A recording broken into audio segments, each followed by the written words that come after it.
I remember you saying you picked healthcare other than I had recommended it. It took you 15 minutes on the internet, and you saw how many healthcare units were around, and what was the number? Well, around Leipzig, it were like 800 or so. Okay. Yeah. 800. That's plenty big. And when I started this process, I didn't know the difference between home care, assisted living. I didn't know anything. And which do you do? Home care. Home care. Yeah. Where the nurses actually drive to the patient, to his home, and then do whatever they have to do, and then go on to the next patient. And so the company employs the nurse that goes to the person's house. Yes. And they pay the company, then we pay the nurse. Yes. Yeah. Well, I've seen the number. Maybe it's from this other nurse, the guy that's going to do a live webinar. I think in all of Germany, there's 17,000. Oh yeah, we have 15,000 in the assisted living, and then about 15,000 in the home care. So a lot of companies. Okay. So there's plenty of room. And it's very fragmented. That's why targets are rather small. Most of our targets are between 1 million and 2 million in revenue, and there would be even more targets in the 500,000 euro range. Yeah. And part of the challenge, or part of the pain in the neck, when I'm involved or I talk about you on YouTube, is people contact you, and it's although he hasn't complained to me. I asked him last night during dinner, and they just, and it's easy to contact people now because of LinkedIn and all these other facilities. But the kids, and again, you're all kids to me.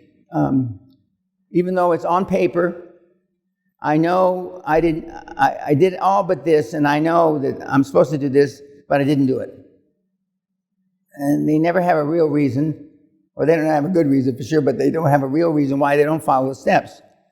And invariably, not 100% of the time, but almost 100% of the time, the step they didn't follow had to do either directly or indirectly with cold calling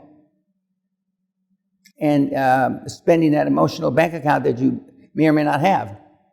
And I've said this before, for whatever reason, that wasn't hard for me. It wasn't, okay. Although we've had psychiatrists come through this program, not in recent years, that say, I'm damaged. You were damaged goods when you started, Mr. Peña, but you're more damaged goods now on what they call in psychiatry a sub rosa level, because not just the battering you got from your dad, but the emotional battering you got young, making hundreds of calls and closing 94.5%.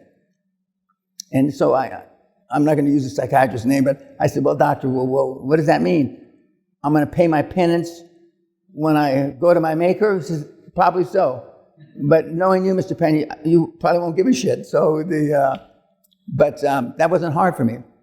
And when you can convince yourself on any level that your key, your road, your yellow brick road, every brick as a cold call.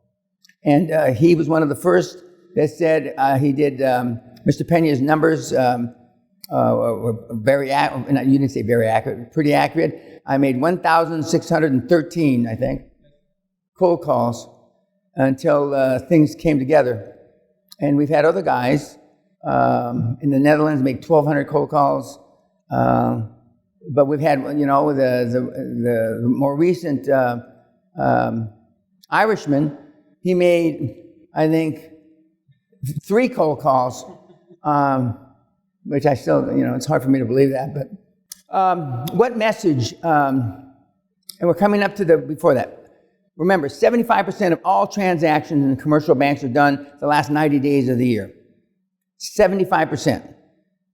And we're coming right up to the last 90 days of the year. Even though that's not the preferred method, because we teach the preferred method is as much seller finance as you can. Obviously, the most you can get is 100%. You can actually get more than 100% in seller finance. But to the extent that you're going to use commercial banks, I mean, we're coming up to the really ripe time to slam it through. And even though the bankers will never admit to you that they're doing it for year-end bonuses, they are doing it for year-end bonuses. It's that simple. And so now, I mean, everybody should be going to the whip like a jockey. But coming into the not many people are going to be as structured as Andreas, knowing that he's got 6 more deals to close, and those 6 more deals, I guess, have approximately 9 or 10 million euros in revenue. Yeah. And a couple million in EBITDA. Yeah. Okay? Most of us, myself included, probably wouldn't be that organized to know that. But we don't plan to fail, we fail to plan. And the one thing that I teased the German about is that most of them plan down to the nth degree. Not as much as I would need, but and again, we're lucky nobody woke up Hitler from his nap. Otherwise, we'd be speaking German here for this webinar. But what message would you like to leave the kids with coming into the year end, knowing and showing, and talks cheap, but he's actually done it, that they could have some words of wisdom for somebody that's, I'm not putting pressure on you, but he is sooner than later going to be on the Hall of Fame. What would you like to say to him? Well, regarding the bank process, something just came to my mind. What I see very often is that people let themselves be stopped by fear. And I had a very interesting transaction, which we did in the western part of Germany, where we had the LOI, we started the due diligence, and during the due diligence, we interviewed 15 banks in that region. And of those 15 banks, 5 showed interest. And then we set up an appointment at our accountant's office for those 5 banks and scheduled one meeting after the other. And we had the first meeting with the first banker. And he came in, we gave our presentation, good presentation. But in the end, the banker said, guys, you're putting in no equity. I don't think that I can approve it. I don't think that any bank can approve that.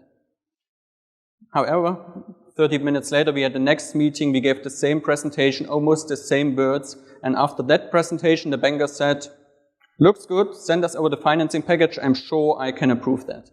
And that's how one meeting after the other went. And what probably many people do is after they get the feedback from the first banker that they would have stopped and that they would have concluded, okay, Mr. Peña says it works, but apparently it doesn't work. I somehow need to find equity and need to change something.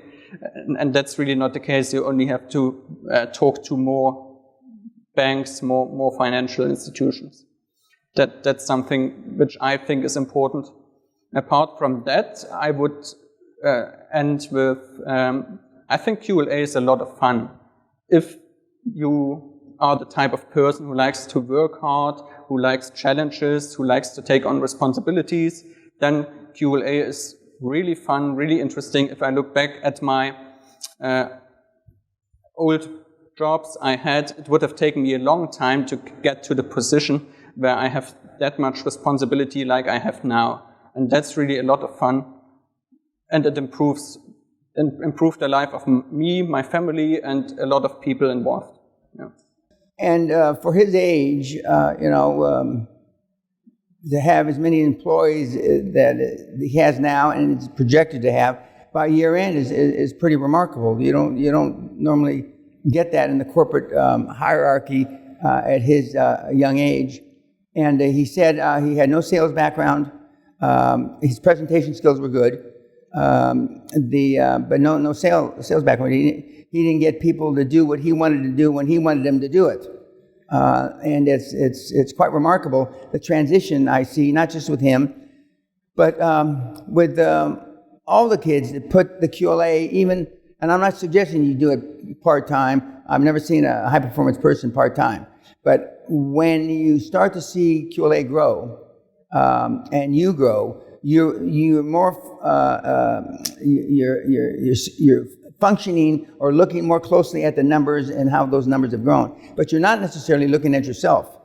Now, because I'm his chairman, because I keep in contact with the kids that have been successful, not because I don't want to be in contact with the kids that haven't been successful, but I only hear normally when you have a big fucking problem or you've got successes. And we've got, and sometimes your problem is so big. I've got another email I've got to answer later on today where he's got a big problem. But I can see the growth. I mean, you're a better person. You're stronger willed. Your self-esteem has grown by 2 or 3 or 4 times. And of course, then the material success, I've never seen a wife or a significant other not get used to it normally sooner than the you. So I know that it makes a big impact. I know that he and I have talked about a house that he was considering looking at, which is significantly bigger than the house that he's got now. Not just bigger, but a lot more expensive. And I know what that feels like. But that's all about smelling the leather. That's all about smelling the leather. And so when it happens, it's like deja vu. Well, you've been there before. Or when you walk through an open house, you don't get nervous and not know what to say. But we've got it from teenagers, multimillionaires, up to hundreds of billions in transactions. And I've commented before. 4 of the last 5 Hall of Famers are all Germanic. So that's not why he's here. And he came here on his own. He have no business here. He's not coming to the seminar, but just to help me out and send a message to you. We post almost daily, at least 3-4 times a week, the successes that we get. We don't post them all. I'm not making up the numbers. I'm not making up. We don't give you their real names because otherwise you hound them. But kids are doing it. I mean, left, right, and center. And we want you to be part of that elite group. And just one comment about Afghanistan. Although this is not a political forum, I use this for the metaphors and the analogies vis-a-vis the fucked up situation we're in Afghanistan. Never underestimate how wrong you can be. Okay. For starters, and how this has been mishandled, and it's tragic that these poor kids are going to be stuck there. And if you're already home safe, God bless you. But a lot of people are going to be disappointed in what's going to happen in the next few days. And the last thing I listened to before I came here was the news, and panic is already setting in. People are going through the the system underneath the ground where the garbage comes out. Pardon? Sewer systems. They found a new way into the airport through the sewer system. Well, it didn't last, but maybe a few hours before they figured it out. And they've got these pictures of these poor people pushing their little babies through the sewer. I mean, it's awful. It's tragic. But there's a lot of metaphors for life, not just for QLA. But probably the most important metaphor is when I say the squeaky wheel gets the grease. The squeaky wheel, the people that made the most noise got out of Afghanistan. The people that make the most noise vis-a-vis calling banks again, calling your sellers again, et cetera, will get the deals done. And it's part of life, probably because where I come from, that it's always been easy for me. Okay, kids, thank you very much. We're going to get ready for, I'm going to start interviewing the one-on-ones for the seminar. It starts tonight. This will be posted in due course. Thanks.